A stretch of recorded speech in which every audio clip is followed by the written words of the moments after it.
وصحبه أجمعين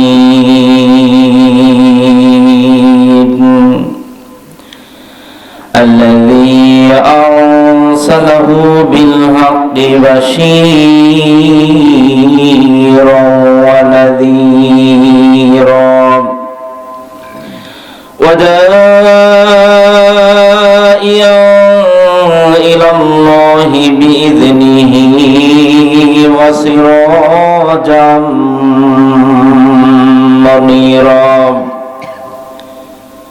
ونحن على ذلك من الشاهدين والشاكرين والذاكرين والحمد لله رب العالمين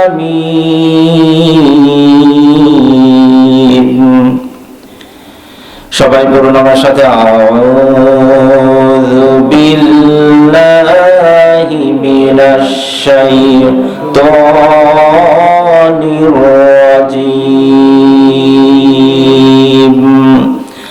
বিসমিল্লাহির রাহমানির রহিম ইয়া আইয়ুহাল ইনসানু মা গররাকা বিরব্বিকাল কারীম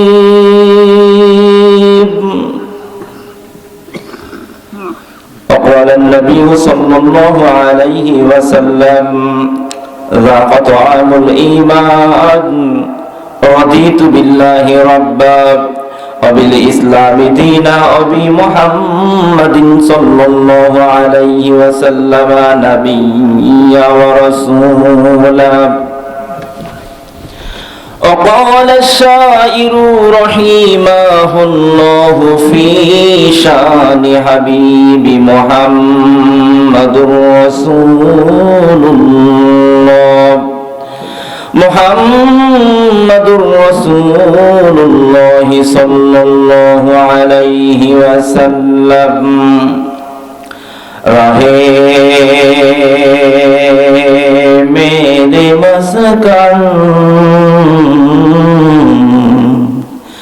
حوالے کعبہ بنے میرے مدفن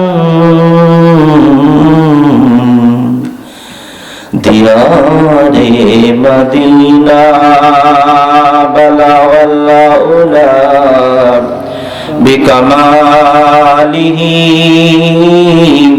کشف الدجى بجمالہ حسنت جميع خصاله صلوا عليه وآله সবাই محبته بلغ العلا بكماله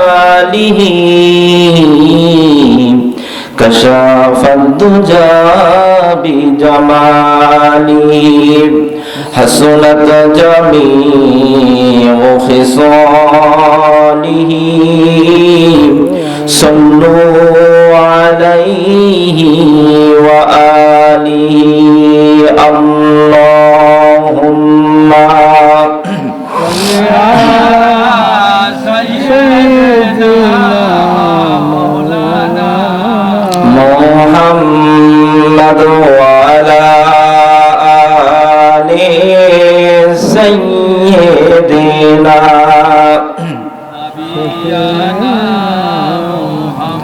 সবাই একসাথে আল্লাহুম্মা সাল্লি আলা সাইয়্যিদিনা মাওলানা মুহাম্মদ ওয়া আলা আলি সাইয়্যিদিনা শাফিয়ানা মুহাম্মদ যাদেরকে মন ভাবছো আপন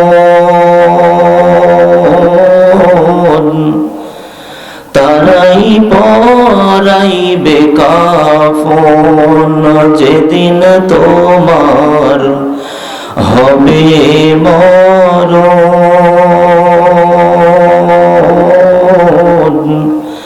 ভেবে দেখো রে ভোলা মন, আল্লাহুম্মা সাল্লি আলা সাইয়্যিদিনা মাওলানা মুহাম্মদ ওয়া আলা আলি সাইয়্যিদিনা শাফিঈনা।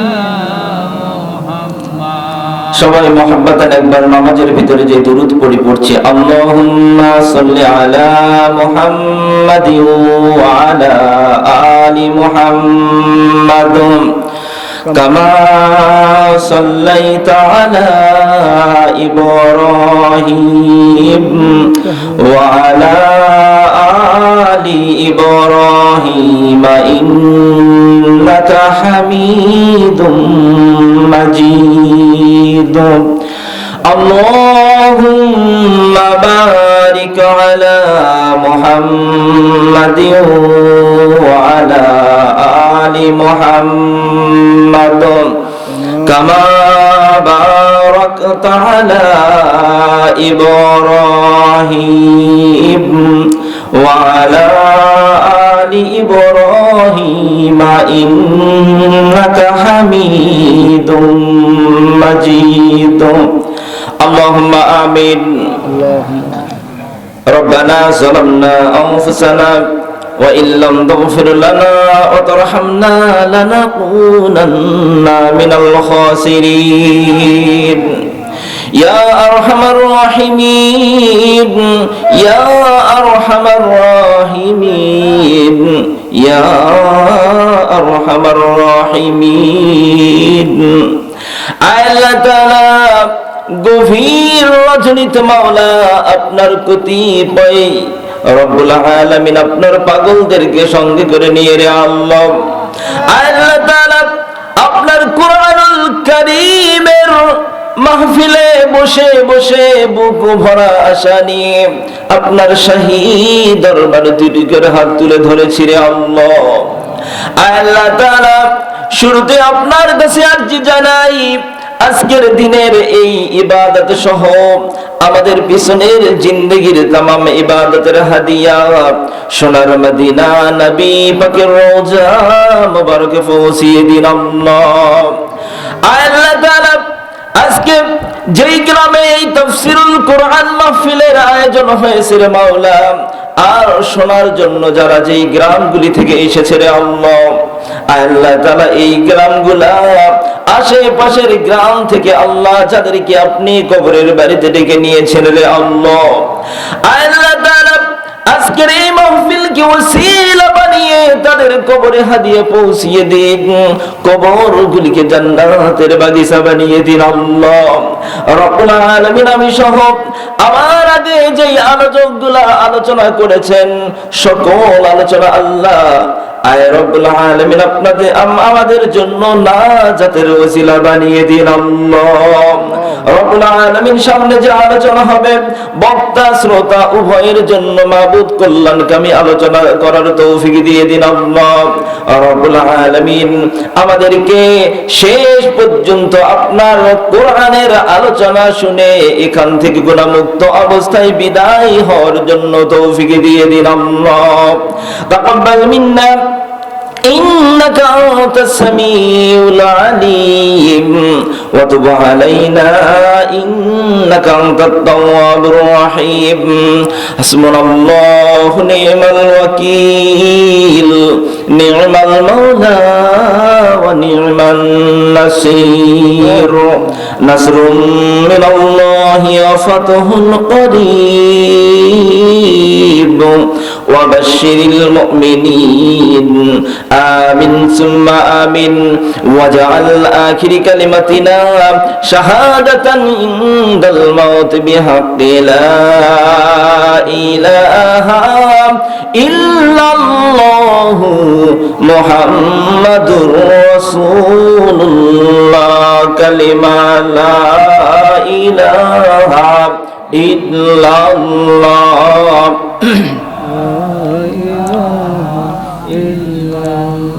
একজনকে বসিয়ে ওই সিংহাসনটা ধন্য করবেন। আল্লাহ তাআলা যখন ইনসাফের আদালত কায়েম করবেন, ফেরেশতাকুলদেরকে ডেকে বলেন, ও ফেরেশতা, আমার এই সিংহাসনের পাশে যে একটি সিংহাসন তৈরি করে রেখেছি, তোমরা কি জানো এইটা কার জন্য? তখন ফেরেশতা উত্তর করে, ক্বালু সুবহানাকা লা ইলমা লানা ইল্লা মা আল্লামতানা ইন্নাকা আনতাল আলিমুল হাকীম। আল্লাহ তাআলা আপনি আমাদেরকে যেটুকু জানার তৌফিক দিয়েছেন, যেটুকু আপনার পক্ষ থেকে আমাদেরকে জানিয়েছেন, এর বাহিরে তো আমাদের জানার কোনো ক্ষমতাই নাই রে আল্লাহ। আল্লাহ তাআলা আমরা জানি না, তবে সৃষ্টির পর থেকে আমরা দেখতে পাচ্ছি এই সিংহাসনকে আপনি খালি রেখেছেন। জানার বড় ইচ্ছা রে আল্লাহ, এই সিংহাসনটা আল্লাহ আপনি কার জন্য তৈরি করে রেখেছেন? আল্লাহ সুবহানাহু ওয়া তাআলা ফেরেশতাদেরকে ডাক দিয়ে বলবেন, ও ফেরেশতা, আজকে এই সিংহাসনটা পূর্ণ করার দিন। আমার হাবিব জনাবে মুহাম্মদুর রাসূলুল্লাহ সাল্লাল্লাহু আলাইহি ওয়াসাল্লামকে আজকে এই সিংহাসনে বসিয়ে এই সিংহাসনকে ধন্য করে আমি আল্লাহ বিচার কার্য আরম্ভ করব।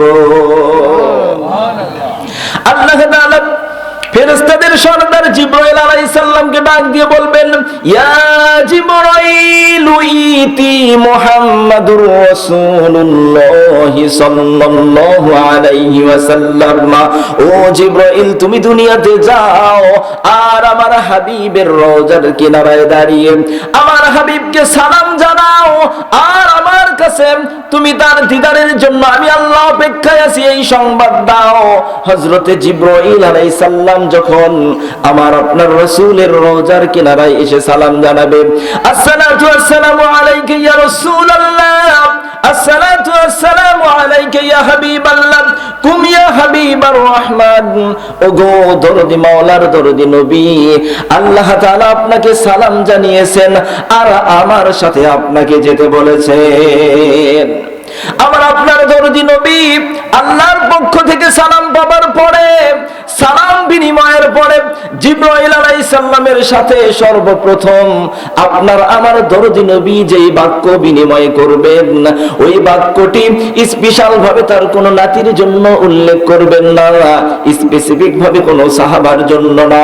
আমার আপনার দরদি নবী আমভাবে সকলের জন্য, সকলকে, এই গুনাহগার উম্মতদেরকে স্মরণ করে আমার আপনার হাবিব জিবরাইল আলাইহিস সালামের সাথে কবর থেকে জাগ্রত হবার পরে সর্বপ্রথম যেই বাক্য বিনিময় করবেন, যেই কথোপকথন করবেন, ওইটা হচ্ছে আল্লাহর হাবিব বলবেন, ইয়া জিবরাইল আইনা উম্মতি।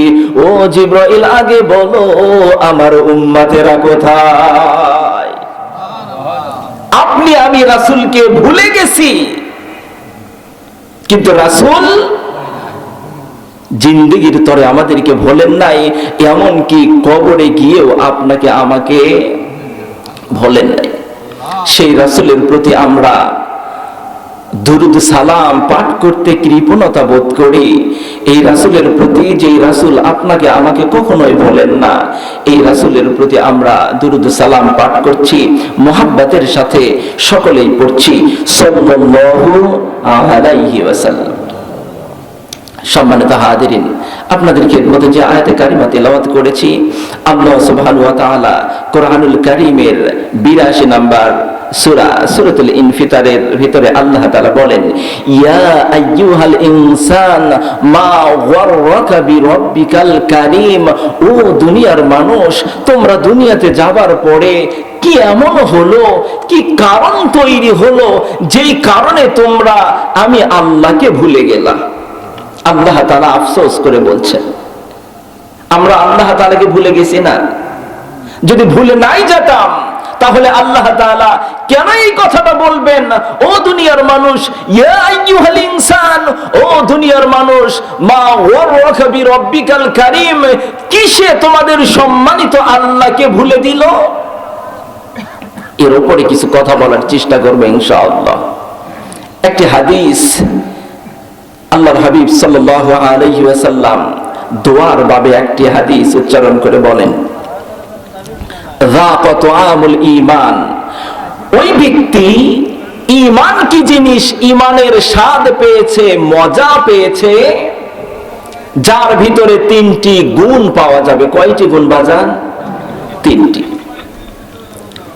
রাদিতু বিল্লাহি রাব্বা, যেই ব্যক্তি আল্লাহ তাআলাকে রব হিসাবে পাবার পরে নিজেকে ধন্য মনে করে, আত্মতৃপ্তি অনুভব করে যে আল্লাহর মতো আমার একজন আল্লাহ আছে, আমার কোনো চিন্তা নাই, যে আল্লাহ আমার সাথে আছে, আমি আর কোনো চিন্তা করতে চাই না, আমার জিন্দেগি আল্লাহর তরে সঁপে দেওয়ার জন্য প্রস্তুত। আল্লাহর হাবিব সাল্লাল্লাহু আলাইহি ওয়াসাল্লাম বলেন, এই ব্যক্তি ঈমানের মজা পেয়েছে। সুবহানাল্লাহি ওয়া বিহামদিহি। দ্বিতীয়তে, অবিল ইসলামি দীনা, যেই ব্যক্তি ইসলামকে দিন হিসাবে, জীবন ব্যবস্থা হিসাবে পেয়েছে, পাবার পরে নিজেকে খুশি খুশি মনে করে যে আমি আল্লাহর কাছে দরখাস্ত ছাড়াই আল্লাহ তাআলা আমাকে মুসলমানের পরিচয়ে, মুসলমানের ঘরে বেড়ে ওঠার জন্য, মুসলমানিত্বের জিন্দেগি নিয়ে ইসলামের উপরে আমাকে লালিত পালিত করে বড় করছেন, ইসলামের উপরে আমাকে রেখেছেন, এই ভেবে যেই ব্যক্তি অন্তরে তৃপ্তি অনুভব করে, রাসূল বলেন এই ব্যক্তিও ঈমানের স্বাদ পেয়েছে। সুবহানাল্লাহি ওয়া বিহামদিহি। তৃতীয়তে, আল্লাহর হাবিব সাল্লাল্লাহু আলাইহি ওয়াসাল্লাম বলেন, ওই ব্যক্তিও ঈমানের স্বাদ পেয়েছে, ওবি মুহাম্মাদিন সাল্লাল্লাহু আলাইহি ওয়াসাল্লাম নাবিয়্যা ওয়া রাসূলা, যেই ব্যক্তি মুহাম্মদুর রাসূলুল্লাহ সাল্লাল্লাহু আলাইহি ওয়াসাল্লামকে নবী হিসাবে, রাসূল হিসাবে, আইডল হিসাবে পাবার পরে নিজেকে ধন্য মনে করে যে আমার মুহাম্মদুর রাসূলুল্লাহ সাল্লাল্লাহু আলাইহি ওয়াসাল্লামের মতো একজন মহান নেতা আছে, আমার কোনো চিন্তা নাই, এই ভেবে যে আত্মতৃপ্তি অনুভব করে, রাসূল বলেন এই ব্যক্তি ঈমানের স্বাদ পেয়েছে। ঈমানের স্বাদ গ্রহণকারীর বৈশিষ্ট্য কয়টি? তিনটি। আজকে আপনি, আমি জানি না আপনার আমার হায়াত কতটুকু রয়েছে, আজকেই যদি আল্লাহ তাআলা আপনাকে আমাকে কবরের বাড়িতে ডেকে নেয়, কবরে এই তিনটি প্রশ্ন জিজ্ঞাসা করা হবে না? তবে কতটুকু আপনি আমি প্রস্তুতি গ্রহণ করেছি? তার প্রেমেতে ভুলে রইলি,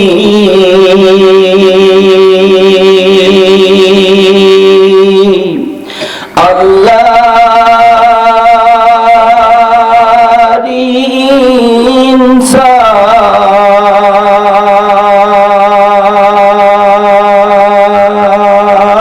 ইনসান, না মানলি ফরমান রে তুই, না মানলি কোরআন,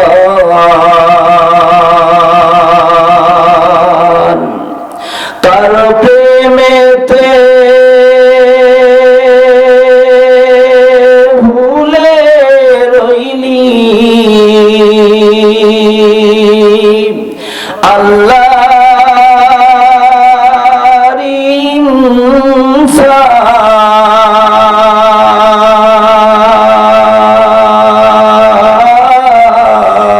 ইনসান, না মানলি ফরমান রে তুই, না মানলি কোরআন,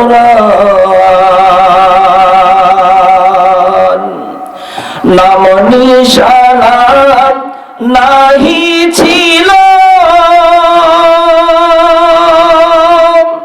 এ জীবন তোর কে বা দিল,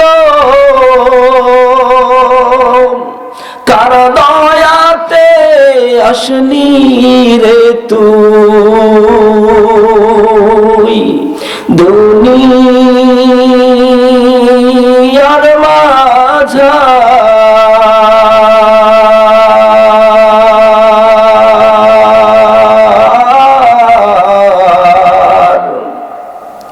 না মানলি ফরমান রে তুই, না মানলি কোরআন।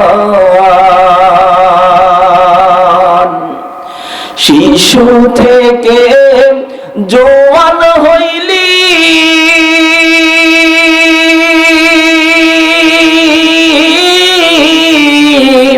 নানা ভাবে সাধ মিটাইলি, আল্লাহ রসুল ভুলে রইলি, কোরআন হাদিস ভুলে রইলি। এসে দুনিয়ার মাঝা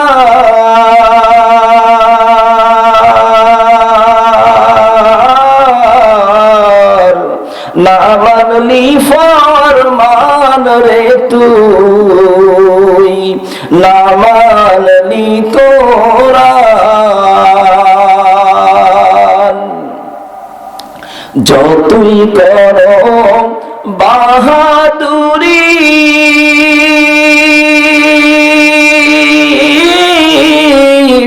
এ যে নয় তো আসল বাড়ি, যেতে হবে সবই ছাড়ি, কবর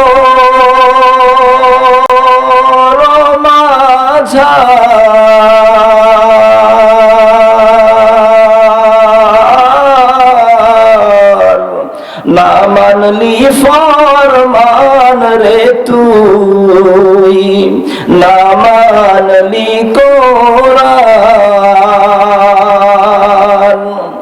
তওবা করো আল্লাহর কাছে, তওবার দরজা খোলা আছে, ক্ষমা করলেও করতে পারে, দয়া করলে করতে পারে, তিনি যে রহমান।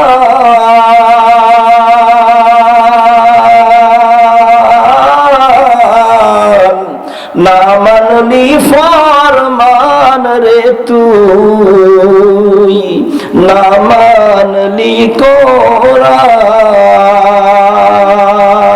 পড়ছি মারহাবা। সম্মানিত হাদিরিন, আয়াত এবং হাদিসের আলোকে যেটুকু বুঝতে পারতেছি, আমরা তিনটি বিষয়ে সংক্ষিপ্তভাবে কথা বলবো এবং শুনে আমল করবো ইনশাআল্লাহ। প্রথমত, রাদিতু বিল্লাহি রাব্বা, আল্লাহ তাআলাকে যেই ব্যক্তি রব হিসাবে পেয়ে অন্তরে সান্ত্বনা অনুভব করে, রাসূল বললেন ওই ব্যক্তি ঈমানের স্বাদ পেয়েছে। অপর জায়গাতে হাদিসে বলা হচ্ছে সান্ত্বনার কথা, কোরআনে আল্লাহ তাআলা বলতেছেন তোমরা আমি আল্লাহ তাআলাকে ভুলে গিয়েছো। আমরা যে আল্লাহ তাআলাকে ভুলে গিয়েছি, আমরা মূলত আমাদের এই হাত আছে না বাজান, আমার হাতটা পরিষ্কার দেখা যায়,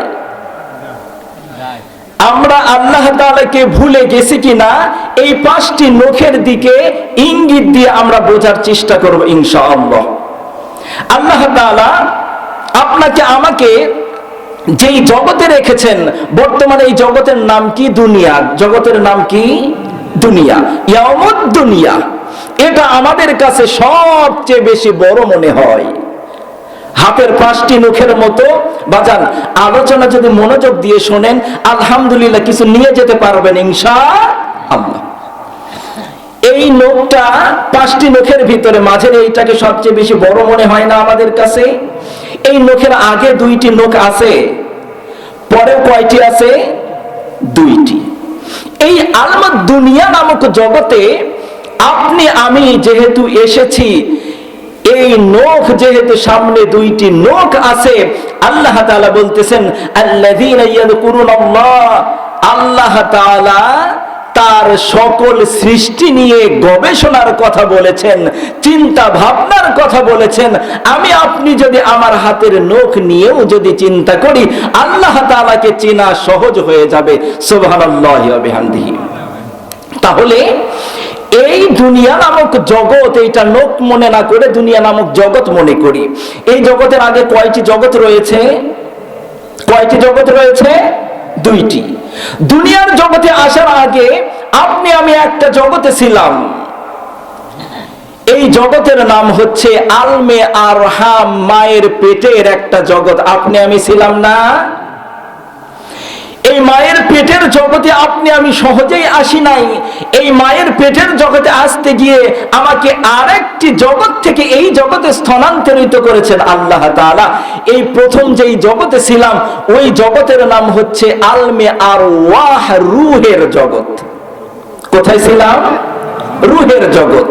এই রূহের জগৎ থেকে আল্লাহ তাআলা আপনাকে আমাকে আলমে আরহাম, মায়ের পেটের একটা জগতে আল্লাহ তাআলা আপনাকে আমাকে প্রেরণ করার পরে বর্তমান যেটাকে বড় মনে করছি আলমে দুনিয়া নামক জায়গাতে আল্লাহ তাআলা আমাদেরকে বসবাসের তৌফিক দিয়েছেন, আলহামদুলিল্লাহ।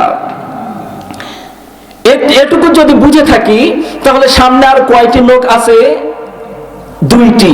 সামনে আর জগৎ আছে কয়টি? দুইটি। যেহেতু দুনিয়ার জগতে আসার আগে আমরা আরো দুইটি জগৎকে অতিবাহিত করে এসেছি, দুনিয়ার জগৎ থেকে যখন বিদায় হয়ে চলে যাব সামনে আমাদের আরো দুইটি জগৎ রয়েছে। একটি জগতের নাম হচ্ছে আলমে বারজাখ, কবরের জগৎ। কিসের জগৎ? কবরের জগৎ।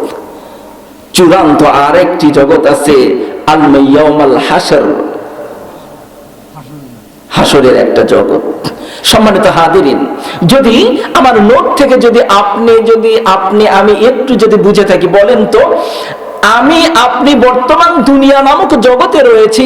কেউ যদি আমাকে জিজ্ঞাসা করে, ও আব্দুল্লাহ, আব্দুর রহমান, তুমি দুনিয়া নামক জগতে আসো, এইটা দেখা যায়, সুতরাং এইটাই সত্য।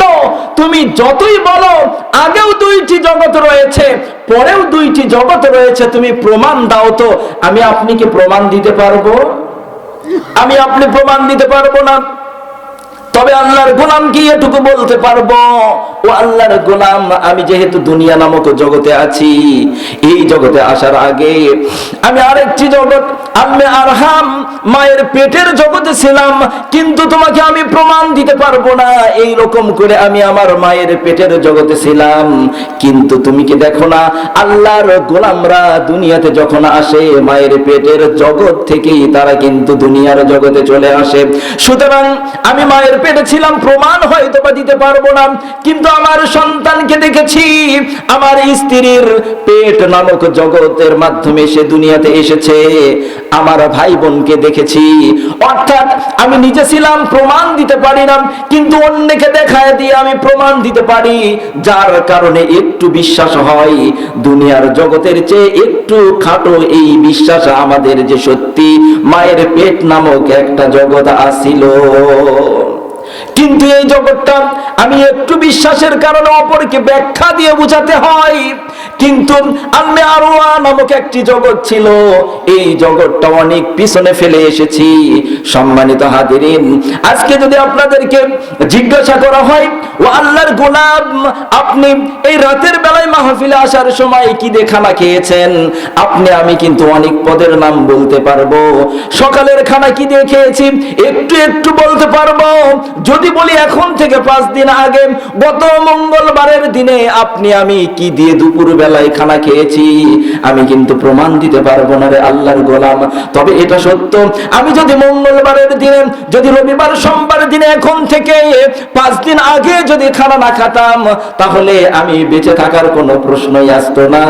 যেহেতু আমি বর্তমানে বেঁচে আছি, তার মানে এখন থেকে 5 দিন আগে অবশ্যই আমি খানা খেয়েছি। কিন্তু খানা খেয়েছি সত্য, কিন্তু আমার মনে নাই। এরকম ভাবে আমি যত জগৎকে পিছনে ফেলে চলে আসছি, ততই জগৎকে আমি ভুলে যাচ্ছি।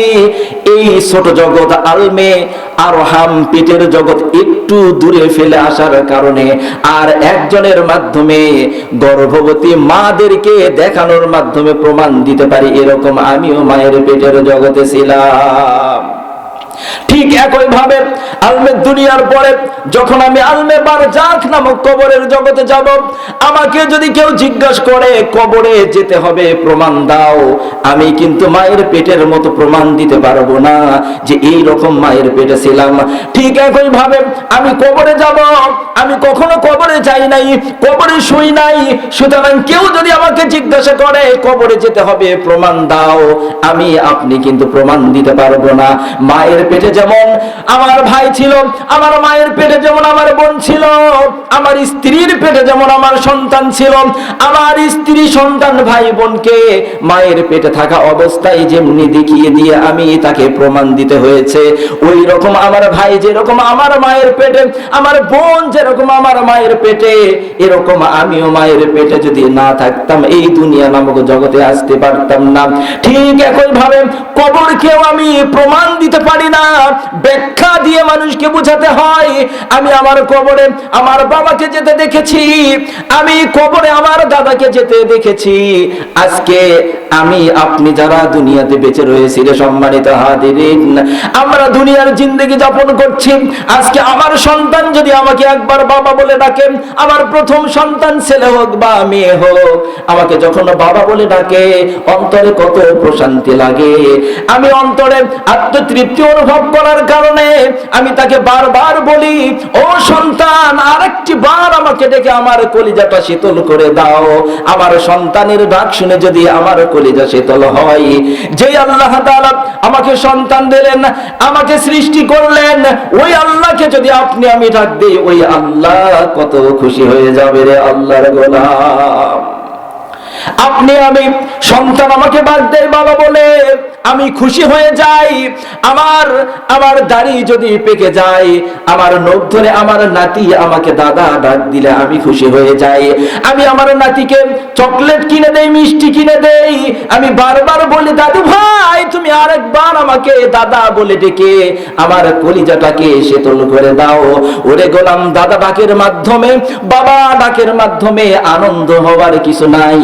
ওই বাবা ডাক, দাদা ডাক তোমার আমার জন্য একটা সতর্কবাণী ছাড়া আর কিছু নয়। ওই সন্তান আমাকে বাবা ডাকার মাধ্যমে, আমাকে দাদা ডাকার মাধ্যমে সে যেন আমাকে ইঙ্গিত দিয়ে বুঝিয়ে দেয়, আমাকে সতর্ক করে দেয়, ও বাবা, ও দাদা তুমি সাবধান হয়ে যাও। আজকে আমি তোমার নখ ধরে তোমাকে বাবা বলে ডাকি, তোমার নখ ধরে তোমাকে দাদা বলে ডাকি। তুমি খেয়াল করে দেখো, তুমিও যাদেরকে বাবা বলে ডেকেছিলে, তুমি যাকে দাদা বলে ডেকেছিলে, আজকে তাদের ছবি দেয়ালে মাত্র লটকানো। তোমরা পরিচয় দাও, ওইটা আমার বাড়ি, ওইটা আমার ঘর, অমুক গ্রামে আমার বাসা। আল্লাহর গোলাম, আল্লাহর কসম করে বলি, এরকম পরিচয় আমি মনে করি ওইটা আমার বাড়ি। আমরা দুনিয়া নামক মিথ্যা মোহের ভিতরে থাকার কারণে বলছি ওইটা আমার বাড়ি। এই মিথ্যা মোহ, এই জন্য ওই বাড়িটি আজকে আমার বাড়ি বলে পরিচয় দিচ্ছি। কিছুদিন পরে আমার সন্তান বলবে ওই বাড়িটি আমার। ও মুসলমান, সত্য তো এটাই। আমি আমার বলার আগে আমার বাবাও তো কিছুদিন আগে পরিচয় দিয়ে বলেছিল। কেউ যদি জিজ্ঞাসা করেছে আমার দাদাকে, ও আব্দুল্লাহ, আব্দুর রহমান তোমার বাড়ি কোথায়, তোমার বাড়ি কোনটা, আমার বাবা আমার দাদা বলেছিল ওইটা আমার বাড়ি, ওইটা আমার ঘর। সত্যিকার অর্থে তারা না বোঝার কারণে ভুল বলেছিল। সত্যি তো এটাই তাদের আসল বাড়ি, আসল ঘর হচ্ছে কবর, ঠিক না? তাহলে দুনিয়া জগতের পরের জগতের নাম কি? আলমে বারজাখ, কবরের জগৎ। যেমন আলমে আরওয়াহ অনেক পিছনে ফেলে আসার কারণে আমাদের বিশ্বাস কম যে এরকম কি জগৎ ছিল। যেমনি আজ থেকে 5 দিন আগের খানার কথা আমাদের মনে নাই, ঠিক একই রকম আলমে ইয়াউমুল হাসরের কথা আপনি আমি অনেক দূরে বলে বিশ্বাসের আমাদের ঘাটতির কারণে আল্লাহ তাআলা বলেন, ইয়া আইয়ুহাল ইনসানু মা গররাকা বিরাব্বিকাল কারীম। ও দুনিয়ার মানুষ, আমি আল্লাহ তোমাদেরকে অনেক যত্ন করে, অনেক আদর করে আমি তোমাদেরকে সৃষ্টি করলাম, আর তোমরা দুনিয়াতে যাবার পরে আমি আল্লাহকেই ভুলে গেলাম। তাহলে প্রথমটা যেটা, রাদিতু বিল্লাহি রাব্বা, আল্লাহ তাআলাকে রব হিসাবে পাবার পরে আপনার আমার অন্তরে আত্মতৃপ্তি আনা দরকার আছে কিনা? এটা কি শুধু মুখে না কাজে?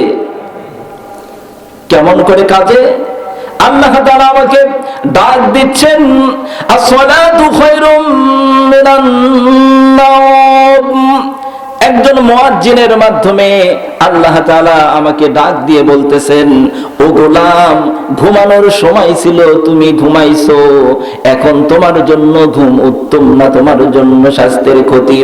হাইয়া আলাস সালাত, তুমি নামাজের দিকে আসো, আর নামাজের দিকে যদি আসো তোমার জন্য কি কল্যাণ হবে জানো? হাইয়া আলাল ফালাহ, নামাজের ভিতরেই তোমার জন্য কল্যাণ রয়েছে। আর আপনি আমি নিমুখ হারাম মুসলমান। আল্লাহ তাআলা চাইলে আমাকে ঘুমের ভিতরে মৃত্যু দিতে পারতেন, যে আল্লাহ আমাকে জাগ্রত হবার তৌফিক দিলেন। জাগ্রত হবার সাথে সাথে আল্লাহকে একবার আলহামদুলিল্লাহ বলে ডাক না দিয়ে, আল্লাহকে সিজদা না দিয়ে আমি জমিনের দিকে ছুটে বেড়ানো শুরু করে দেই। এই জন্যই আল্লাহ বলছেন, মানুষ তোমরা দুনিয়াতে যাবার পরে আমি আল্লাহকেই তোমরা কি করলা? ভুলে গেলা।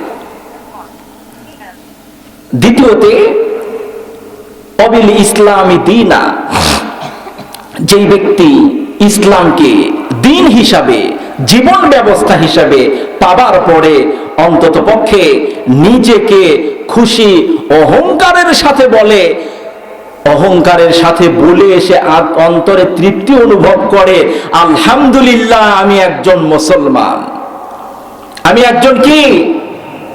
আলহামদুলিল্লাহ। কিন্তু এই মুসলমান তাদের দিন, জীবন ব্যবস্থা বিধর্মীদের মতো নানাভাবে যুগের সাথে তাল মিলিয়ে চলা শুরু করে দিয়েছে। অথচ এই মুসলমানদের জীবনের আদর্শ আইডল ছিল মুহাম্মদুর রাসূলুল্লাহ সাল্লাল্লাহু আলাইহি ওয়াসাল্লাম এবং তার সাহাবাদের জিন্দেগি আপনার আমার জন্য অনুপ্রেরণা। ওইগুলা থেকে আমরা শিক্ষা না নিয়ে আমরা দুনিয়ার বিভিন্ন আদর্শকে মেনে নেওয়ার কারণে আজকে মুসলমানরা সাহাবাদেরকে যদি তাদের জীবনে আদর্শ মেনে নিত, তাদেরকে যদি আইডল মেনে নিত, তাদের আদর্শ অনুযায়ী নিজের জিন্দেগি যদি যাপন করত, মুসলমানদের মাকাম শীর্ষে থাকত। মুসলমানরা যখন তাদের আওয়াজটাকে ছোট করা শুরু করে দিয়েছে, বিধর্মীদের আওয়াজ যখন বড় হওয়া শুরু হয়েছে, তখন থেকেই মুসলমানরা মার খাওয়া শুরু করেছে। সম্মানিত হাজিরিন, আপনার আমার আদর্শ হবে রাসূল সাল্লাল্লাহু আলাইহি ওয়াসাল্লাম, তাদের সাহাবা আদর্শ হবে। একটা বিবাহের যদি উদাহরণ দেই, আজকের দিনের বিবাহের কি কঠিন অবস্থা, সাহাবাদের জিন্দেগির বিবাহের কত সুন্দর দৃষ্টান্ত। আল্লাহর নবীর নিকট এক মহিলা সাহাবিয়া এসে বললেন, ইয়া রাসূলুল্লাহ, ইয়া হাবিবাল্লাহ, হুজুর আপনি আমার বিবাহের ব্যবস্থা করে দেন। আল্লাহর নবী সাল্লাল্লাহু আলাইহি ওয়াসাল্লাম বললেন, আচ্ছা ঠিক আছে, আমি তোমার বিবাহের ব্যবস্থা করে দেব। ওই মহিলা সাহাবিয়া বলতেছেন, ইয়া রাসূলুল্লাহ, ইয়া হাবিবাল্লাহ, হুজুর আপনি আমার জন্য এমন স্বামী নির্বাচন করবেন, আপনি আমার জন্য এমন পাত্র নির্বাচন করবেন, যেন তেন পাত্রের দ্বারা আপনি আমার বিবাহের ব্যবস্থা করবেন না। আমার যে স্বামী হবে, আপনার সাহাবাদের ভিতরে যে আমাকে বিবাহ করতে রাজি হবে, তাকে 3টি শর্ত পালন করতে হবে। কয়টি শর্ত রে মুসলমান? 3টি শর্ত পালন করতে হবে। আজকে আপনি আমি চিন্তা করি, যদি এই শর্ত আমার কন্যা, আমার বোন যদি কোনো হুজুরকে দিত, প্রথম শর্ত দিত, আমিও যদি কোন ছেলে নির্বাচন করতাম, আমার প্রথম শর্ত ছিল ছেলে সরকারি চাকরি করে কিনা, তার বেতন কত। আমার বোন যদি কোনো ব্যক্তিকে যদি বিবাহের প্রস্তাব দিত, তাহলে বর্তমান যুবক ভাইরা বুঝতে পারবে, ফেসবুকে বলবে তার ফলোয়ার সংখ্যা কত, সে মনিটাইজেশন পাইছে কিনা, সে যদি অভিযোগ নিয়ে হাজির হয়েছে। আল্লাহর নবীকে বললেন, ইয়া রাসূলুল্লাহ, ইয়া হাবিবাল্লাহ, হুজুর আপনি এমন জনের সাথে আমার বিবাহ বন্ধনে আবদ্ধ করে দিলেন যে কিনা আমার তিনটি শর্ত পালন করবে, যে দিনের বেলায় রোজা রাখবে কিন্তু না রোজা রাখে না, রাতের বেলায় তো দাঁড়িয়ে দাঁড়িয়ে ইবাদত করে না, এমনকি কোরআনুল কারীম তেলাওয়াত করে না। আল্লাহর নবী সাল্লাল্লাহু আলাইহি ওয়াসাল্লাম মহিলা সাহাবিয়াকে বললেন, না ও সাহাবিয়া, আমি এক পক্ষে শুনে কোনো রায় দিতে পারি না, তোমার স্বামীকে সঙ্গে করে নিয়ে আসতে হবে, তার পক্ষেও আমি আগে শুনানি নিব, তারপরে রায় দিব। ও মুসলমান, বাংলার জমিনে এমন থাকে, ফেসবুকে তার যদি ফ্যান ফলোয়ারের সংখ্যা বেড়ে থাকে, তাহলে সে যদি টিকটকার হয়ে থাকে, সে যদি দুনিয়ার এই সমাজের সাথে যদি বেশি বেশি তাল মিলানো ছেলে হয়, আমার বোন আমার কন্যা আজকে তাকে বিবাহের জন্য পছন্দ করবে, ঠিক কিনা? আল্লাহর নবীর মহিলা সাহাবিয়া রাসূলকে কেমন শর্ত দিলেন? আল্লাহর নবী সাল্লাল্লাহু আলাইহি ওয়াসাল্লাম বললেন, ও সাহাবিয়া বলো তোমার কি সেই তিনটি শর্ত? আল্লাহর নবীর এই মহিলা সাহাবিয়া বলতেছেন, ইয়া রাসূলুল্লাহ, ইয়া হাবিবাল্লাহ, হুজুর আমার যে স্বামী হবে, আমাকে যে বিবাহ বন্ধনে আবদ্ধ করতে চাইবে, তাকে তিনটি শর্ত পালন করতে হবে। প্রথম শর্তটি হচ্ছে, এই সাহাবী আমার স্বামী এমন হবে যেই ব্যক্তি মাহে রমাদানুল মুবারকের শুধু 30টি রোজা নয়, সারা বছর আল্লাহ সুবহানাহু ওয়া তাআলা 365 যে দিন দিয়েছেন, এর ভিতরে 5 দিন রোজা রাখা হারাম রেখেছেন। এই 5 দিন বাদে এই আমার স্বামী এমন হবে, বাকি 300 দিন এই 30টি রোজা সহ আমার স্বামী অর্থাৎ সারা বছর রোজা পালনকারী হতে হবে। এ সাহাবাইয়া, তোমার দ্বিতীয় শর্ত কি?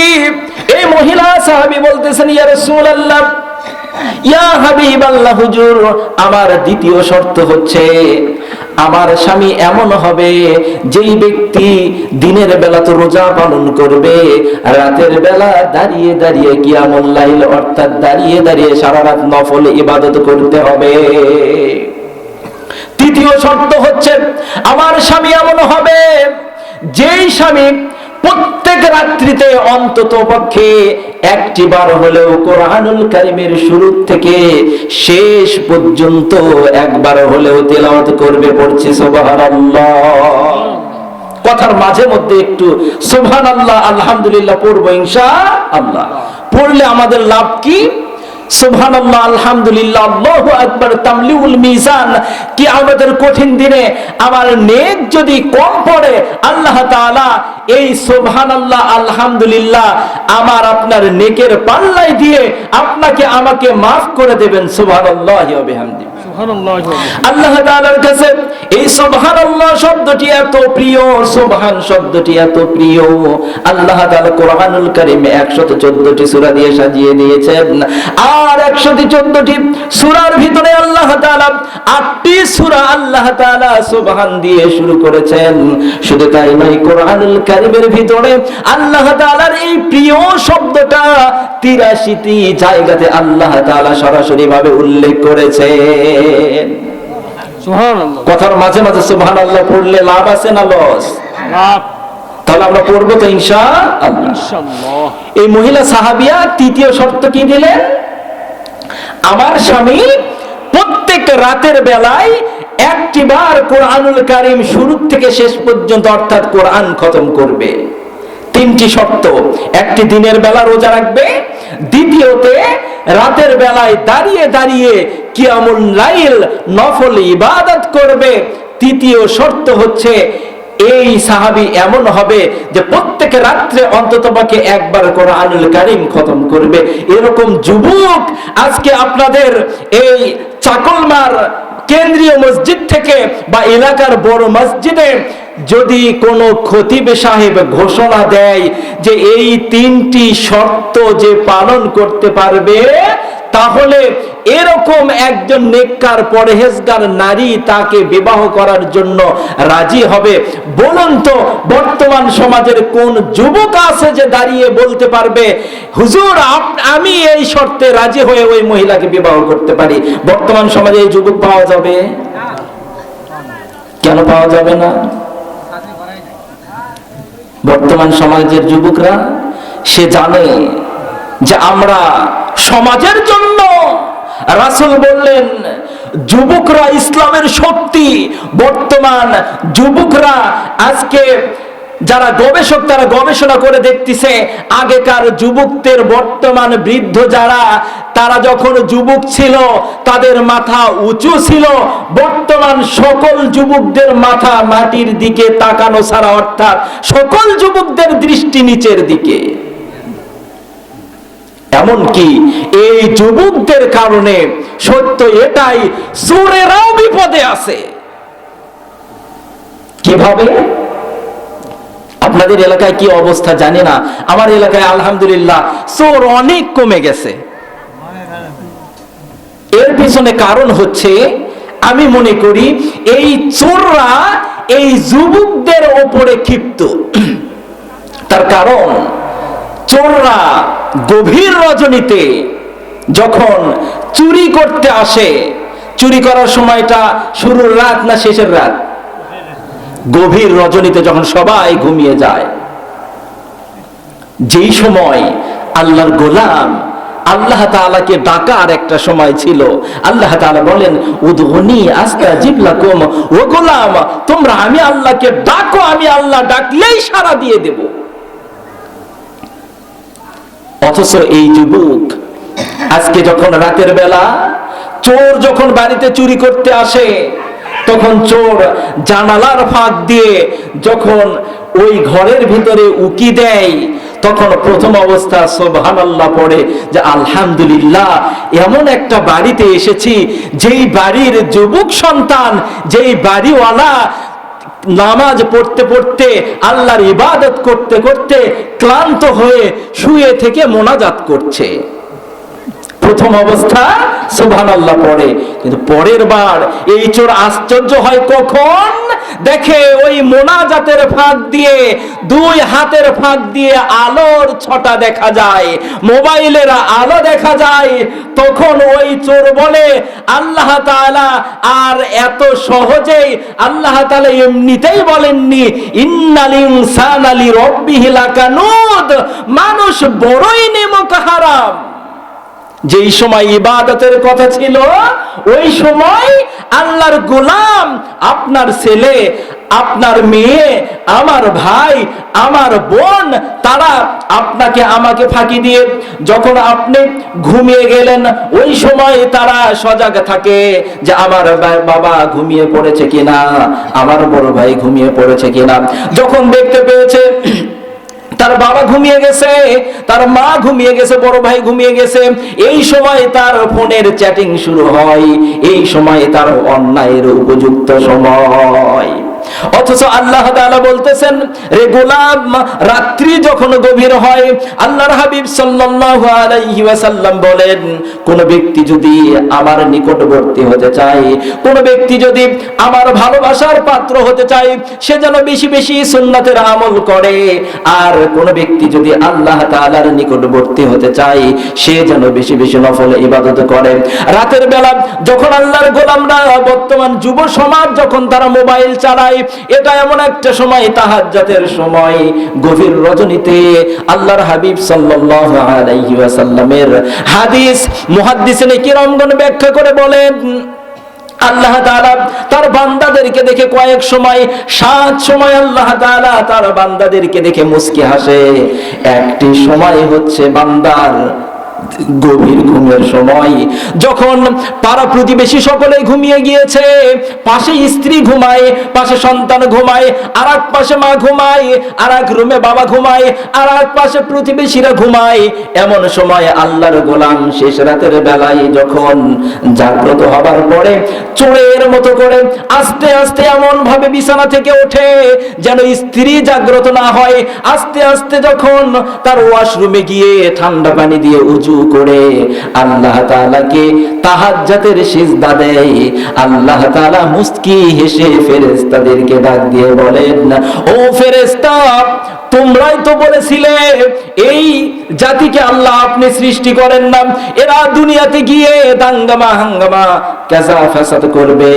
সূরাতুল বাকারার 30 নম্বর আয়াতে আল্লাহ তাআলা বলেন, ও ফেরেশতা, তোমরা তো নিষেধ করেছিলে, আজকে দেখো আমার গোলামরা কত সুন্দর, রাতের বেলা তার স্ত্রীকে ফাঁকি দিয়ে, সন্তানকে ফাঁকি দিয়ে, পাড়া প্রতিবেশীকে ফাঁকি দিয়ে আমি আল্লাহ তাআলাকে সিজদা দিয়ে কান্নাকাটি করে। ও ফেরেশতা, তোমরা বলো তো আমার গোলামরা কি চাই? আল্লাহ তাআলার প্রশ্নের উত্তরে ফেরেশতারা বলেন, ও আল্লাহ, তারা আপনাকে ভয় করে। আল্লাহ তাআলা বলেন, তারা কি আমাকে দেখছে কিনা, কেন আমাকে ভয় করে? ফেরেশতারা বলেন, আল্লাহ, তারা তো আপনাকে দেখে নাই, তাহলে তারা কেন ভয় করে, কেন ক্রন্দন করে? ফেরেশতারা বলেন, আল্লাহ, আপনার জাহান্নাম থেকে তারা পানা চায়। আল্লাহ বলেন, ও ফেরেশতা, যারা আমাকেই দেখলো না, আমার জাহান্নামের আযাব দেখলো না, না দেখেই তারা গভীর রজনীতে সকলের চোখ ফাঁকি দিয়ে যখন আমি আল্লাহকে সিজদা দিয়েছে, ও ফেরেশতা, আমি তাদেরকে জান্নাত দিলে কেউ বাধা দেবে না, তারপরেও তোমরা সাক্ষী থাকো, আমার ওই গোলামকে আমি আল্লাহ জান্নাত দিয়ে দিলাম। সুবহানাল্লাহ, সুবহানাল্লাহ। কথা আমাদের কোথায় ছিল? আল্লাহর হাবিব সাল্লাল্লাহু আলাইহি ওয়াসাল্লামের নিকট এক মহিলা সাহাবিয়া এসে কি বললেন, আমি বিবাহ বন্ধনে আবদ্ধ হতে চাই, কিন্তু আমার শর্ত রয়েছে কয়টি? 3টি। প্রথম শর্ত যে এমন স্বামী আমার হবে যে দিনের বেলায় রোজা রাখবে, রাতের বেলায় দাঁড়িয়ে ইবাদত করবে এবং অন্ততপক্ষে একবার কোরআনুল কারীম পড়বে। এটাই তো। আল্লাহর নবী সাল্লাল্লাহু আলাইহি ওয়াসাল্লাম মসজিদে নববীতে যাবার পরে এই আলোচনা সাহাবাদের ভিতরে করার পরে আল্লাহর নবী সাল্লাল্লাহু আলাইহি ওয়াসাল্লাম বললেন, এমন কোন সাহাবা আছে কি এই শর্ত মেনে ওই মহিলাকে বিবাহ করতে চাও? কোন সাহাবা দাঁড়ায় না। এক সাহাবা দাঁড়িয়ে সালাম জানালেন, আসসালাতু ওয়াসসালামু আলাইকা ইয়া রাসূলুল্লাহ, ইয়া হাবিবাল্লাহ, হুজুর, আপনি যদি আমাকে অনুমতি দেন, অভয় দেন, তাহলে আমি 3টি শর্ত পালন করে ওই মহিলা সাহাবিয়াকে বিবাহ করতে রাজি আছি। আল্লাহর নবী সাল্লাল্লাহু আলাইহি ওয়াসাল্লাম তাকে শর্ত বুঝিয়ে দিয়ে বিবাহ পড়ায় দিলেন। ওই মহিলা সাহাবিয়া এবং এই পুরুষ সাহাবী দুইজন তাদের সংসার জিন্দেগি যাপন শুরু করে দিল। কিছুদিন পরে এই মহিলা সাহাবিয়া আল্লাহর রাসূলের নিকট আবার হাজির হয়েছেন। এইবার যেই জন্য হাজির হয়েছেন এইটা ভয়ঙ্কর অবস্থা, তার স্বামীর সাহাবী তো রাতে দাঁড়িয়ে দাঁড়িয়ে নফল ইবাদত করে না গো নবী। আল্লাহর নবী সাল্লাল্লাহু আলাইহি ওয়াসাল্লাম সাহাবার দিকে তাকাতে সাহাবা উত্তর দিয়ে বলেন, ইয়া রাসূলুল্লাহ, ইয়া হাবিবাল্লাহ, হুজুর, সারাদিন কর্মব্যস্ততার কারণে, ক্লান্ত শ্রান্তর কারণে হয়তোবা জোহরের সালাত আমার দ্বারা অনেক সময় জামাত ছুটে যায়, আসরের জামাত ছুটে যায়, অনেক সময় মাগরিবের নামাজ হয়তোবা জামাতে পড়তে পারি না, কিন্তু ইয়া রাসূলুল্লাহ, ইয়া হাবিবাল্লাহ, হুজুর, আপনার ওই আমাল আমি কখনোই ছাড়ি নাই, যে আমলটা হচ্ছে আপনি বলেছিলেন কোন ব্যক্তি যদি সালাতুল ঈশা এবং সালাতুল ফজর জামাতের সহিত আদায় করে, ওই ব্যক্তিকে আল্লাহ তাআলা সারা রাত দাঁড়িয়ে দাঁড়িয়ে নফল ইবাদতের সওয়াব দিয়ে দেন। ইয়া রাসূলুল্লাহ, ইয়া হাবিবাল্লাহ, হুজুর, আমি এই আমলটা কখনো ছাড়ি না। আল্লাহর নবী সাল্লাল্লাহু আলাইহি ওয়াসাল্লাম মুস্কি হাসেন, ওই সাহাবিয়াকে বলেন, ও মহিলা, তোমার 3য় যে শর্ত ছিল, এই শর্তটা তোমার স্বামী কি উত্তর দেয়? আল্লাহর নবীর সাহাবী বলেন, ইয়া রাসূলুল্লাহ, ইয়া হাবিবাল্লাহ, হুজুর, আমি এই 3য় শর্তটিও পালন করেছি।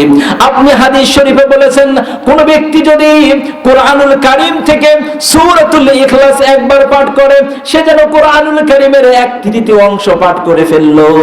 আর কোন ব্যক্তি যদি কোরআনুল কারীম থেকে 3বার সূরাতুল ইখলাস পাঠ করে, তাকে আল্লাহ সুবহানাহু ওয়া তাআলা পুরা কোরআনুল কারীম পড়ার সওয়াব দিয়ে দেয়।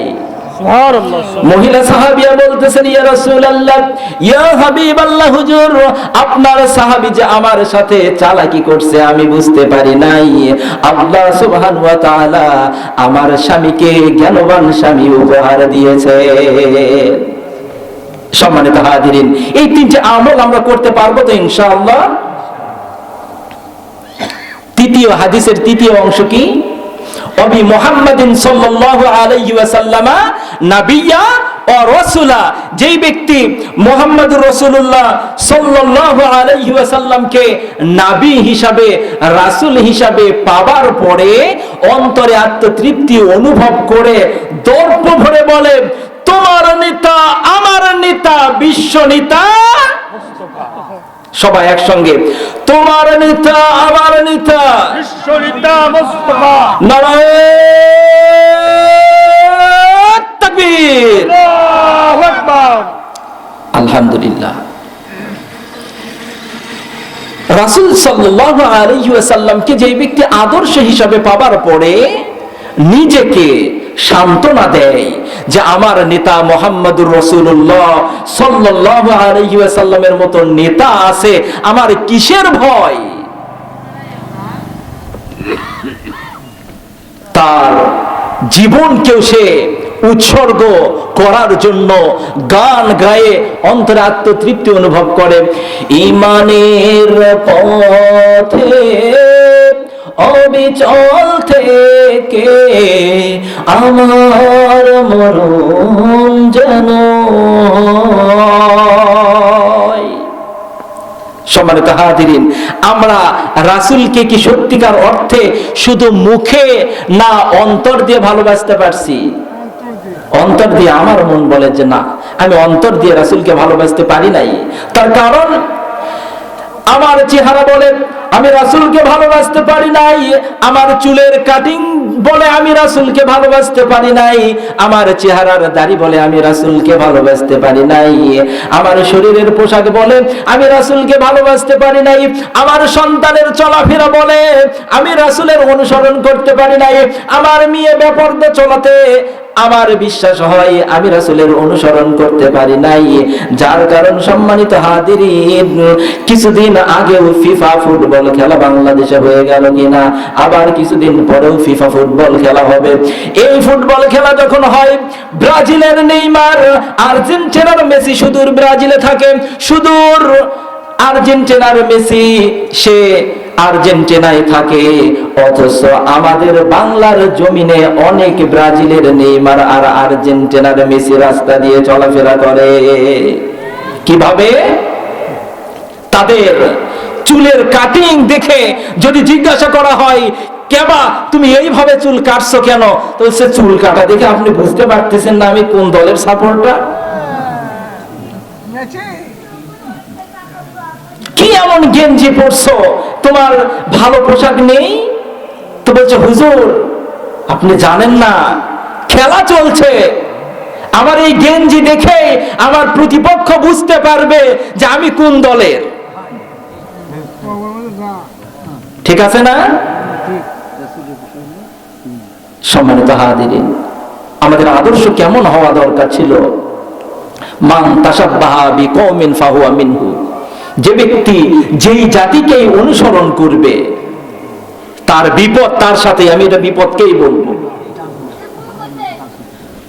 এই ছেলে, এই ভাই, এই সন্তান সে হয়তোবা আমার আপনার নামাজি কোনো বাবার সন্তান, আমার আপনার কোনো হাজি দাদার সন্তান, আমার আপনার কন্যা বোন, এছাড়া আর কেউ রাস্তা দিয়ে চলাফেরা করে?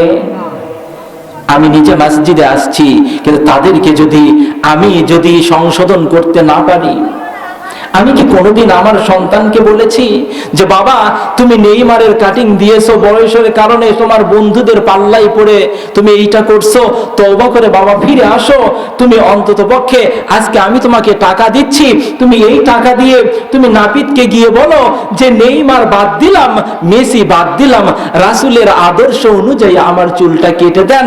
ওই সন্তান দূরের কথা, যেই বাবার কথা বলছি, যেই দাদার কথা বলছি, এই বাবা এই দাদাও তো একদিনের তরে আমরা সেলুনে গিয়ে কোনো নাপিতকে বলতে পারলাম না, ও নাপিত ভাই, জীবনের তরে অসংখ্য ভুল করেছি, অন্যায় করেছি, আমি বুঝতে পেরেছি এগুলো আমার ভুল হয়েছে, আজ থেকে আমি সংশোধন হয়ে ফিরে আসতে চাই। আমি এ পর্যন্ত যেভাবে চুল কাটছি ভুল করছি, তুমি আজকে আমার রাসূলের সুন্নাহ যেই তিনটি রয়েছে, এই তিনটি সুন্নাতের যে কোনো একটি অনুযায়ী আমার চুলটা কেটে দাও। আমি বুকে হাত দিয়ে বলতে পারবো না আজকে আমার বয়স 60 বছর হলো, আজকে আমার বয়স 38 বছর হলো, আজকে আমার বয়স 80 বছর হলো, আজকে আমি মৃত্যুর সঙ্গে আমি বিছানাতে পড়ে থাকি, তারপরেও বুকে হাত দিয়ে বলতে পারবো না যে একটা বারের জন্য আমি নাপিতকে, আমার সন্তান দূরের কথা, আমিও গিয়ে বলতে পারি নাই, ঠিক কিনা? সম্মানিত হাজিরিন, আমি আমার নবম শ্রেণীর ক্লাসে একদিন যাবার পরে ওদের টুপি খুলে চুল দেখতেছি যে কার চুলের কি অবস্থা। অনেকে টুপি খোলে না, মাদ্রাসার ছাত্র, শেরপুর শহীদ আলিয়া মাদ্রাসার মতো সুনামধন্য একটা মাদ্রাসাতে পড়ে, কিন্তু তারা টুপি খুলতে কি পায়? আপনাদের এদিকের কথা বলছি না, আমার মাদ্রাসার কথাই বলি, তার কারণ আমাকে তো যেতেও হবে। বললাম, বাবা এই অবস্থা কেন? তাদেরকে তো আর কষ্ট দেওয়া যায় না, উৎসাহ দিলাম যে তোমরা কি একই সাথে তিনটা সুন্নাত বাস্তবায়ন করেছো? তার কারণ তোমাদের মাথার নিচের অংশ দেখি রাসূলের একটা সুন্নাত হচ্ছে টাক করা। একটা সুন্নাত কি? টাক করা। তোমরা নিচের অংশ দেখছি টাক করে রেখেছো, আর চতুর সাইডে তার উপরে দেখছি একটু সমান ছোট ছোট চুল। এইটাও তো একটা সুন্নাহ। আর একটা সুন্নাহ হচ্ছে বাবরি, যেটা তোমরা শুধু উপরে রাখছো কেন? ওইটা তো কাঁধ পর্যন্ত নিয়ে আসা দরকার। বলে হুজুর দোয়া করেন। হুজুর কি করেন? এটা কি আমার শেরপুর শহীদ আলিয়া মাদ্রাসার নবম শ্রেণীর ছাত্রের অবস্থা না গোটা বাংলাদেশের অবস্থা? সব জায়গায়। তাহলে কি আমরা রাসূলের এই 3 নাম্বার শর্ত, রাসূল কি আবেগ ঘন হয়ে বললেন যে ওই ব্যক্তি ঈমানের স্বাদ পেয়েছে যে আমাকে আদর্শ হিসাবে মেনে নিতে পেরেছে? কেউ বলতে পারবো না বাজান। অথচ আজকে যদি আপনি আমি কবরে চলে যাই, আমার চুল দাড়ি পেকে গেছে, কাউকে কষ্ট দেওয়ার জন্য কথা বলছি না। ব্রাহ্মণবাড়িয়াতে যখন এই আলোচনা করছিলাম, আল্লাহর গোলাম 45 থেকে 47 জন ওয়াদাবদ্ধ হয়েছিল, হুজুর জীবনের তরে ভুল করেছি, আর ভুল করব না। আমি বলেছিলাম, ও মুসলমান, আজকে আমি আপনি বাড়ি পর্যন্ত যেতে পারবো কিনা জানি না, তবে এখান থেকে আমি জানি আমার চক্ষু বন্ধ করলে আমার বাবার চেহারা ভেসে ওঠে, কিন্তু বাবার দরজায় দাঁড়িয়ে বাবাকে দেখতে পাই না। আমি যখন রাস্তায় বের হই আমার দাদার কথা মনে পড়ে, কিন্তু দাদাকে আর দেখতে পাই না। যেহেতু আমার বাবা আজ দুনিয়াতে নাই, আমার দাদা দুনিয়াতে নাই, আমিও দুনিয়াতে থাকবো না। আমি যদি আজকে কবরে চলে যাই, যাবার পরে ফেরেশতারা যখন আপনাকে আমাকে জিজ্ঞাসা করবে, মান হাজার রাজুল, এই ব্যক্তিকে কি তুমি চেনো? যাদের চেহারাতে দাড়ি রয়েছে, তারা ওই ফেরেশতাকে ধমক দিয়ে বলবে, ও আল্লাহর ফেরেশতা, তুমি কারে এসে কি জিজ্ঞাসা করো? আমার চেহারাতে কি তুমি রাসূলের সুন্নাহ দেখো না? আমি দুনিয়াতে নামাজ পড়েছিলাম, নামাজের প্রমাণ তোমাকে দেখাতে চাই না। আমি রোজা করেছিলাম, রোজার প্রমাণ কবরে নিয়ে আসতে পারি নাই। আমি হজ করেছিলাম, হজের প্রমাণ কবরে নিয়ে আসতে পারি নাই। কিন্তু দেখো না, রাসূলের সুন্নাহ আমি কবর পর্যন্ত নিয়ে হাজির হয়েছি। সুবহানাল্লাহি ওয়া বিহামদিহি।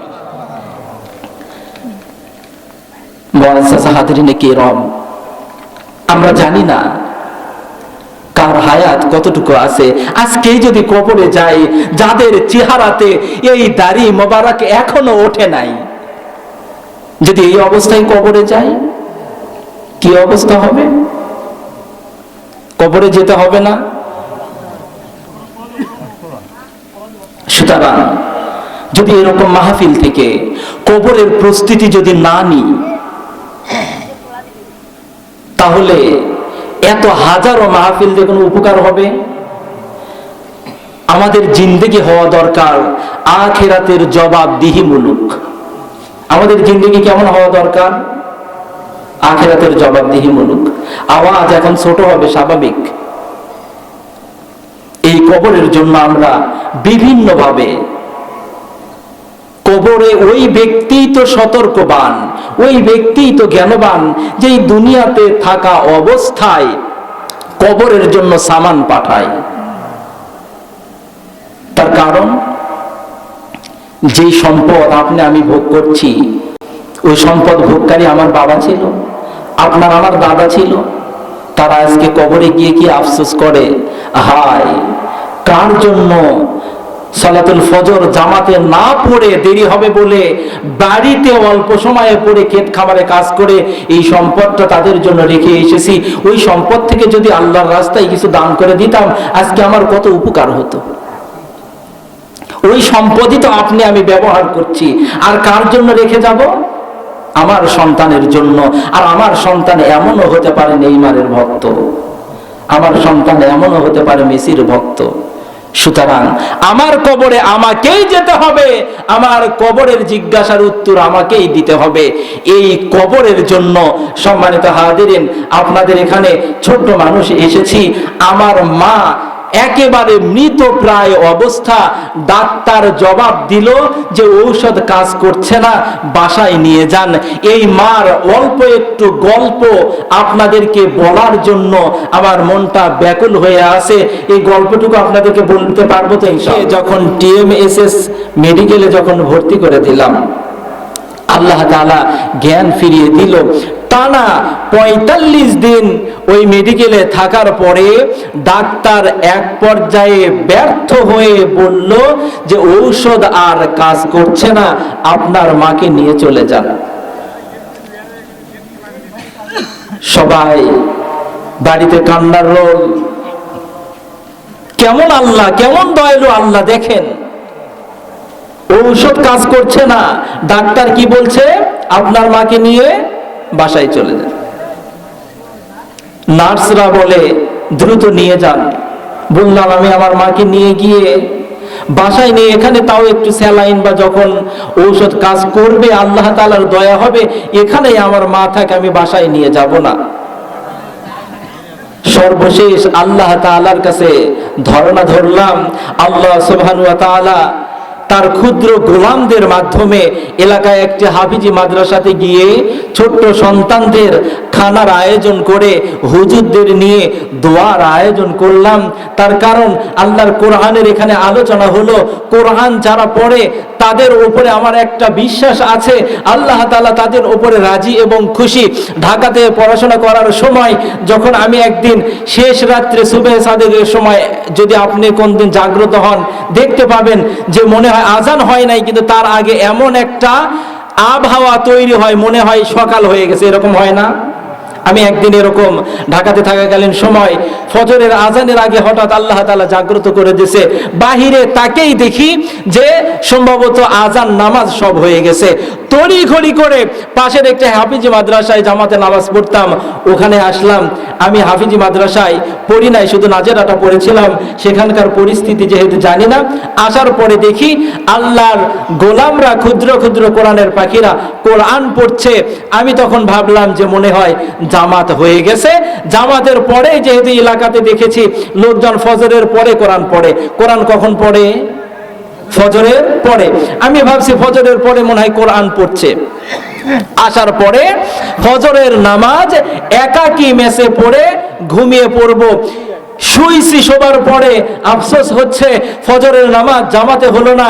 একটু পরেই দেখি কয়েক জায়গাতে আজান শুরু হয়েছে। সুবহানাল্লাহি ওয়া বিহামদিহি। আমার চিন্তা হলো যে কি ব্যাপার, যাদেরকে কোরআনুল কারীম পড়তে দেখলাম তারা তাহলে ফজরের সালাতের আগে কোরআনুল কারীম পড়ছে। আল্লাহ তাআলার এই গোলামরা এত কষ্ট করে আল্লাহ তাআলাকে ডাকছে। ওই ঢাকার ওই চিন্তা মনে করলাম আমার এলাকায় যে হাফিজি মাদ্রাসা রয়েছে, মুহতামিম হুজুরের কাছে গিয়ে পরামর্শ করলাম। হুজুরদেরকে ডেকে নিয়ে বললাম, হুজুর আমার মা এতটাই অসুস্থ, ডাক্তার একেবারে জবাব দিয়েছে আপনার মায়ের ঔষধে আর কোনো কাজ করছে না। যে আল্লাহ সুবহানাহু ওয়া তাআলা তাআলা আহকামুল হাকিমিন, যে আল্লাহ তাআলা এক চূড়ান্ত হাকিম, ওই আল্লাহ তাআলার কাছে আমি নিরাশ হব না। আল্লাহ তাআলা বলতেছেন লা তাকনাতু মির রাহমাতিল্লাহ। হুজুর, আমি ছাত্রদের জন্য একদিনের খানার আয়োজন করি, তাদেরকে নিয়ে একটু দোয়ার আয়োজন করার আপনি সুযোগ দেন। মুহতামিম হুজুর বললেন আচ্ছা ঠিক আছে, আগামী একটা দিন দিলেন, সোমবারের দিন আপনি এই আয়োজন করতে পারেন। সোমবারের দিন যখন আসলো, আল্লাহর এই ক্ষুদ্র ক্ষুদ্র কোরআনের পাখিদেরকে নিয়ে কোরআনুল কারীম তিলাওয়াতের পরে তাদের দ্বারা কয়েকটি খতম দেওয়ানোর পরে আল্লাহ তাআলার কাছে কান্নাকাটি করার পরে ওই দিন মন খারাপ হবে বলে আমি আর মেডিকেলে যাই নাই। রাতের বেলা ঘুম ধরে না, কখন যেন মায়ের কোন সংবাদ আমার কানে আসে। আমার পাশে বসে আছে ইদ্রিস ভাই, যখন আমাকে কয়েকদিন আগে বলল ইসহাক ভাই, আমাকে ফোনে বলতেছে হুজুর আপনার সাথে আমার মেডিকেলে দেখা হয়েছিল, আপনার মায়ের চিকিৎসার জন্য আপনি এসেছিলেন, আমার মায়ের চিকিৎসার জন্য আমি এসেছি। আমার মা এত তাড়াতাড়ি দুনিয়া থেকে বিদায় হয়ে চলে যাবে জানি না। আমি যখন রাতের বেলায় ঘুম হচ্ছে না, হঠাৎ যদি আমার বাড়িতে যদি অন্য কেউ আমার নাম্বারে ফোন দেয়, ওই সময় বড় ভয় হয়, না জানি কোন সংবাদ আমার মায়েরা আসে। ও আল্লাহর গোলাম, আমি আল্লাহ তাআলার কাছে শেষ রাত্রের বেলায় কান্নাকাটি করে আল্লাহ তাআলাকে বললাম, আল্লাহ সবে মাত্র চাকরি হয়েছে, আমার মায়ের খেদমতের সুযোগ দেন হে আল্লাহ। মালিক বুক ভরা আশা নিয়ে আপনার শাহী দরবারে দুটি করে হাত তুলে ধরেছি রে আল্লাহ। আল্লাহ তাআলা আজকের মাহফিলকে আপনি কবুল করে নিন আল্লাহ। আল্লাহ তাআলা আয়োজন থেকে যা হাদিয়া দেন, সোনার মদিনা নবী পাকের রওজা মুবারকে হাদিয়া পৌঁছিয়ে দিন আল্লাহ। আল্লাহ তাআলা বাবা আদম আলাইহিস সালাম থেকে শুরু করে আজ পর্যন্ত যত কলমাওয়ালা মুসলমান কবরের বাড়িতে চলে গেছে রে আল্লাহ, আল্লাহ তাআলা আপনার ওই গোলামদের কবরে হাদিয়া পৌঁছিয়ে দিন রব্বুল আলামিন। আমরা যারা হাত উত্তোলন করেছি রে মাওলা, আল্লাহ তাআলা আমি জানি না, আপনার তো জানার বাকি নাই রে মাওলা, জানি না এমন কোন দুটি হাত আপনার দরবারে তুলে ধরা হয়েছে রে আল্লাহ। আল্লাহ তাআলা যেই দুটি হাত দ্বারা জনম দুঃখিনী মার কবরে চিরতরে মাটি দিয়েছে রে আল্লাহ, আল্লাহ তাআলা জানি না এমন কোন দুটি হাত উত্তোলন করা হয়েছে রে আল্লাহ, যেই দুটি হাত দ্বারা আদরের বাবাকে কবরে চিরতরে শোয়াই দিয়েছে রে আল্লাহ।